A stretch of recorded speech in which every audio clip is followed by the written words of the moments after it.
दोस्तों, Indian railway finance corporation limited यानी IRFC की बात करें तो स्टॉक काफ़ी ज़बरदस्त दौड़ चुका है। लेकिन ऊपर के लेवल से इसमें कुछ प्रॉफिट बुकिंग की वजह से करेक्शन भी आ चुका है। क्या यहाँ से एक फ्रेश खरीदारी की संभावना बन रही है? क्या बजट के पहले पहले स्टॉक 200 को क्रॉस कर जाएगा या फिर आने वाले समय फिर से 150 से नीचे जाता हुआ दिखाई देगा? तो यहाँ पे कुछ बड़ी अपडेट निकल के आ रही है जिनको एक एक करके डिस्कस करेंगे। आईआरएफसी जो रेलवे के इंफ्रा प्रोजेक्ट के लिए फाइनेंस प्रोवाइड करने का काम कंपनी करती है। यह डोमेस्टिक मार्केट और ग्लोबल मार्केट से बॉन्ड्स के माध्यम से फंड रेज करती है और रेलवे को प्रोवाइड करती है, जिसके पूरे कर्ज की जिम्मेदारी भी सरकार लेती है। ऊपर से टैक्स के दायरे से ये कंपनी बाहर है और इसी वजह से ये प्रॉफिट मेकिंग कंपनी है। काफ़ी शानदार इसका बिजनेस है और आप देख ही सकते हो इस शेयर ने भी लोगों को माला माल भी कर दिया काफ़ी कम समय। लेकिन इससे पहले बहुत ज़्यादा परेशान भी किया था क्योंकि ये लिस्टिंग आईपीओ की डिस्काउंट में हुई थी और 1 डेढ़ साल तक स्टॉक आईपीओ प्राइस से भी नीचे रहा। लेकिन अब इसने कमाल कर दिया है। आप देख ही सकते हो कि ये स्टॉक तो अब दौड़ने लगा है। लेकिन जब इसकी प्राइस 22-23 रुपये के आसपास थी तब भी रेगुलरली मैं कह रहा था कि ये स्टॉक दौड़ेगा और काफ़ी अच्छा आपको रिटर्न देगा। काफ़ी लोग हैं जो लगातार कहते भी थे कि ऐसे मरे हुए स्टॉक पे आप क्यों दाव लगा रहे हो, क्यों इसको खरीदने की सलाह दे रहे हो, ये तो बिल्कुल नहीं चलने वाला। लेकिन अब आप देख ही सकते हो ये स्टॉक ने मल्टी बैग रिटर्न दिया है और इसीलिए आपको उस समय पिक करना चाहिए जब ये बिल्कुल कौड़ियों के भाव में मिल रहे हो। ऐसे बहुत सारे स्टॉक है। तो यहाँ पे इन सारी बातों को समझेंगे इस वीडियो के माध्यम से। लेकिन फ्रेंड, उससे पहले अगर आप पहली बार हमारे चैनल पे आए तो चैनल को सब्सक्राइब कर दीजिए, एक बेल आइकॉन दबा दीजिए ताकि जब भी नया वीडियो बने पहला नोटिफिकेशन आपको मिले। वीडियो पसंद आए तो लाइक शेयर जरूर कीजिए।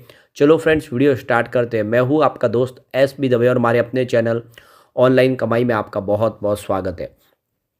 तो सबसे पहले अगर हम गुरुवार के कारोबार की बात करें तो देख ही सकते हो कि 173 के आसपास क्लोजिंग थी, जहाँ पे 1.11% की तेज़ी देखने को मिली। तेज़ी बड़ी तो नहीं है लेकिन आप देख ही सकते हो कि पॉजिटिव क्लोजिंग हो रही है। पिछले दिनों काफ़ी अच्छा स्टॉक दौड़ा और इसके बाद में देखिए इसमें प्रॉफिट बुकिंग में 150 से स्टॉक ने फिर से दौड़ना शुरू किया है। और अभी फिलहाल बाजार का जो रुख देखें तो एफआई की तरफ से बिकवाली लगातार जारी है, काफ़ी ज़्यादा बिकवाली करे और इसी वजह से बाजार भी दबाव में दिखाई दे रहा है। गुरुवार को भी हमने 300 पॉइंट के आसपास की गिरावट देखी है। अब इस परफॉर्मेंस इसकी देखें तो काफ़ी शानदार रही है। पिछले कुछ दिनों में आप देखें तो इसने बहुत ही बेहतर प्रदर्शन किया है। इसकी परफॉर्मेंस देखें तो 19 जनवरी को स्टॉक 160 के आसपास था, जहाँ पे 9.6% की अच्छी तेजी बनी। 20 जनवरी की बात करें तो क्लोजिंग 176 के आसपास, जहाँ पे 10% का अपर सर्किट लगा। 23 जनवरी की बात करें तो क्लोजिंग 161 के आसपास, जहाँ पे 8.5% की गिरावट हुई प्रॉफिट बुकिंग की वजह से। लेकिन 24 जनवरी को स्टॉक फिर से दौड़ा 171 के आसपास, जहाँ पे 6.6% की शानदार तेजी बनी और 25 जनवरी यानी कल 173 के आसपास है। तो निचले लेवल से स्टॉक ने फिर से दौड़ना शुरू किया है। अब यहाँ पे आप देख ही सकते हो कि जिस तरह से सरकार नई वंदे भारत ट्रेन एक के बाद एक लॉन्च कर रहे हैं, बहुत सारी वंदे भारत ट्रेन आने वाली है। इसके अलावा अमृत भारत ट्रेन भी शुरू हो चुकी है और साथ में बुलेट ट्रेन भी आने वाली है। यानी रेलवे सेक्टर में बहुत सारा रिवॉल्यूशन आने वाला है और इसका फ़ायदा रेलवे स्टॉक को मिला है। 300 से 400% की बम्पर तेजी बताई है पिछले एक साल में।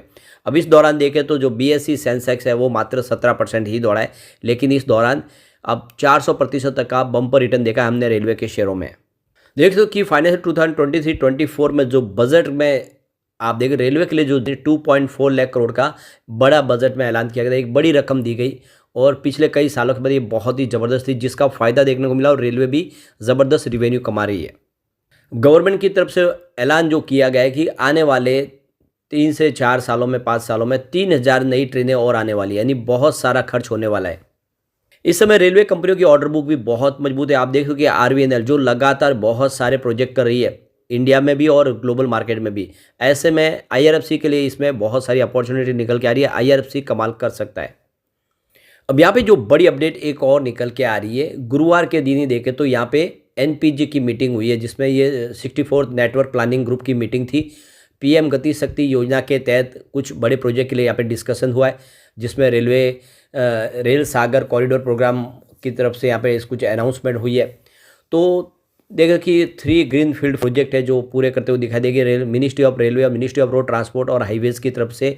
यहाँ पे जो करीब 9600 करोड़ रुपीज़ की रकम डिस्कस की गई, ये जो बड़ी रकम में खर्च होने वाली है इन ग्रीन फील्ड प्रोजेक्ट के लिए। तो इस मीटिंग में ये जो फैसला हुआ है कि एक बीजी लाइन बिछानी है, जिसमें तेलंगाना से आंध्रा के बीच में, और एमओआर जो है यहाँ पे साइन किया जा रहा है। तो ये जो लाइन होगी ये फ्रेट और पैसेंजर दोनों के काम आने वाली है और इसमें इस ट्रैक के ऊपर फास्ट ट्रेन शुरू की जाएगी। कनेक्टिविटी होगी तेलंगाना और आंध्र प्रदेश के बीच में, जिसमें काफ़ी बड़ा निवेश होने वाला है। आने वाले सालों में इंडिया 5 ट्रिलियन की इकोनॉमी बनेगी और जो लॉजिस्टिक मार्केट है वो 8,464 मिलियन मेट्रिक टन तक पहुंच सकता है 2031 तक। और ऐसे में रेलवे के लिए बहुत सारी अपॉर्चुनिटी यहाँ पे निकल के दिखाई देगी।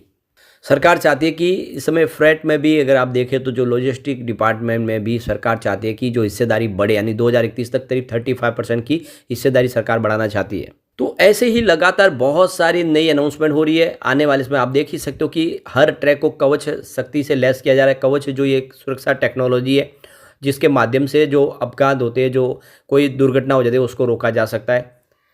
अब एक बार हम IRFC के पॉजिटिव और निगेटिव पहलू को देख लेते हैं। तो यहाँ पे पहला पॉइंट पॉजिटिव वो है एनुअल रेवेन्यू, जिसमें 17.89% की शानदार वृद्धि देखने को मिली है, जो लास्ट ईयर 23,932 करोड़ पॉइंट के आसपास रहा है। अब यहाँ पे दूसरा पॉइंट भी पॉजिटिव वो है क्वार्टरली रेवेन्यू, जो 16.46% रहा, जहाँ पे ईयर ऑन बेसिस पे 6,767 करोड़ की शानदार वृद्धि देखने को मिल रही है। सेक्टर के मुकाबले इसका प्रदर्शन अच्छा रहा है। तीसरा पॉइंट भी पॉजिटिव वो है एनुअल नेट प्रॉफिट, जिसमें 4.06% की वृद्धि देखने को मिल रही है, जो लास्ट ईयर 6,337 करोड़ के आसपास रहा है। इसके बाद अगला पॉइंट एक निगेटिव और वो है क्वार्टरली नेट प्रॉफिट, जिसमें 9.59% की गिरावट देखने को मिल रही है, जो ईयर ऑन बेसिस पे देखें तो 1,549 करोड़ के आसपास रहा है।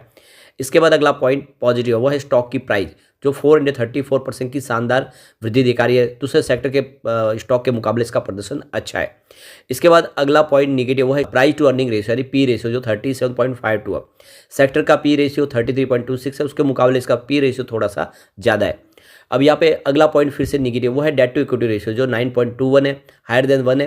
तो ये इसके लिए थोड़ा सा आपको निगेटिव दिखा है, लेकिन वैसे देखें तो इसमें कोई प्रॉब्लम नहीं है, क्योंकि इसके साले जो भी इसका डेट है इसकी जिम्मेदारी तो सरकार लेती है।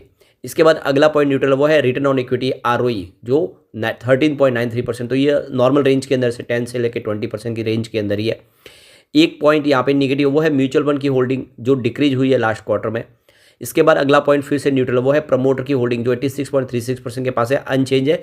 आने वाले समय सरकार OFS के माध्यम से अपनी होल्डिंग ट्रिम कर सकते हैं। एक पॉइंट और न्यूट्रल वो है इंटरेस्ट कवरेज रेशियो, जो 1.36 है, नॉर्मल एज के अंदर है 1 से लेकर 1.5 की। एक पॉइंट पॉजिटिव वो है प्रमोटर के जीरो प्लेस शेयर, कोई शेयर गिरवी नहीं है सरकार की तरफ से। अब यहाँ पे पॉजिटिव पॉइंट की बात करें तो आपको टोटल 5 पॉजिटिव पॉइंट दिखाई देंगे। अगर हम बात कर ले निगेटिव पॉइंट की तो वो आपको 4 दिखाई देंगे, यानी पॉजिटिव पॉइंट ज़्यादा है निगेटिव पॉइंट के मुकाबले। और यहाँ पे 3 न्यूट्रल पॉइंट भी है। कुल मिला के इसका जो फंडामेंटल है तो ठीक ही लग रहा है। इसके अलावा इसका रिजल्ट बहुत ही शानदार है, लगातार बढ़ रहा है। 2019 में जहाँ पे 11,133 करोड़ के आसपास था, वो 2023 में बढ़ के 23,891 करोड़ तक पहुँच गया। ज़बरदस्त रिवेन्यू बढ़ा है और प्रॉफिट तो बहुत ही ज़बरदस्त बढ़ा है। 2019 में जहाँ पे 2,254 करोड़ के आसपास था, वो 2023 में बढ़ के 6,337 करोड़ तक पहुँच गया है। जबरदस्त तरीके से प्रॉफिट रेवेन्यू बढ़ रहा है। एक बार पिवट लेवल को भी चेक ले, यहाँ से गिरावट होती है तो 170 का पहला सपोर्ट है, टूटा तो 167 तक स्टॉक जाएगा। गिरावट और हुई तो फिर 164 तक जाने की संभावना। पॉजिटिव माहौल बना तो 177 का फर्स्ट रेजिस्टेंस है, इसको पार किया तो 181 तक स्टॉक जाएगा। तेजी और जा रही तो फिर 184 तक जा सकता है। वैसे 192 तक तो ऑलरेडी जाके आ चुका है, यानी तेजी का वातावरण बना तो 200 को पार कर सकता है। लेकिन शॉर्ट टर्म इन्वेस्टर अगर आप है और आपको अच्छा प्रॉफिट मिला तो थोड़ा सा प्रॉफिट बुक कर सकते हैं। पूरे शेयर न बेचे तो कम से कम अपना जो इन्वेस्टमेंट है वो तो निकाल ही सकते हैं। लेकिन लॉन्ग टर्म इन्वेस्टर बने रहे, आने वाले इसमें ये स्टॉक 4 डिजिट में जा सकता है। लेकिन फ्रेंड, कोई भी इन्वेस्टमेंट करने से पहले अपने फाइनेंशियल एडवाइजर के बारे में ले ले या अपना खुद का रिसर्च करें, क्योंकि मैंने वीडियो आपके एजुकेशनल पर्पज के लिए ही बनाया। वीडियो पसंद आए तो लाइक से जरूर कीजिए और चैनल को सब्सक्राइब कर दीजिए। Thank you friend.